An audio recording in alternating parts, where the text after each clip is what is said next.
Student, तो आज हम बात करने वाले हैं संघ पोरीफेरा के बारे में। तो उसमें पहला बिंदु हमारा ये है, ये कोशिका स्तर के जीव होते हैं तथा प्रजनन विहीन होते हैं। तो साइकल जो कि पोरीफेरा में आता है, तो क्या होता है, वो कोशिका स्तर का जीव होता है, यानी इनके जो शरीर है वो कोशिकाओं से मिलकर बना होता है।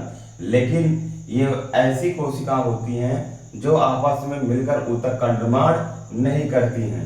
तो ये कोशिका स्तर का जीव है, ये कोशिका स्तर का जीव है तथा प्रजनन विहीन, ये गति नहीं कर सकता, ये प्रजनन विहीन होता है और कोशिका स्तर का जीव होता है।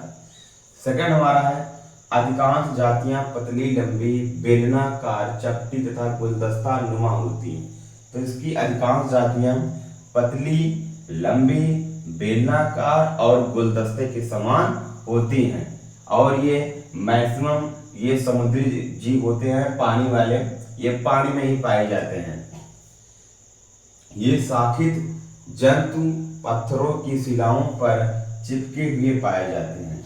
ये शाखित होते हैं, ये कई शाखाओं में बटे होते हैं तथा जंतु या पत्थरों की शिलाओं पर ये चिपके हुए पाए जाते हैं। जैसे कि ये रेड कलर का जो है, ये क्या है, ये पत्थर है, ये इस पत्थर की शिलाओं पर क्या है, चिपका हुआ पाया जा रहा है। आई बात समझ में, ये चिपका हुआ पाया जाए क्योंकि गति नहीं कर सकता, तो पत्थरों की या जंतुओं की ये शिलाओं पर क्या होगा, ये चिपका हुआ पाया जाएगा पानी में।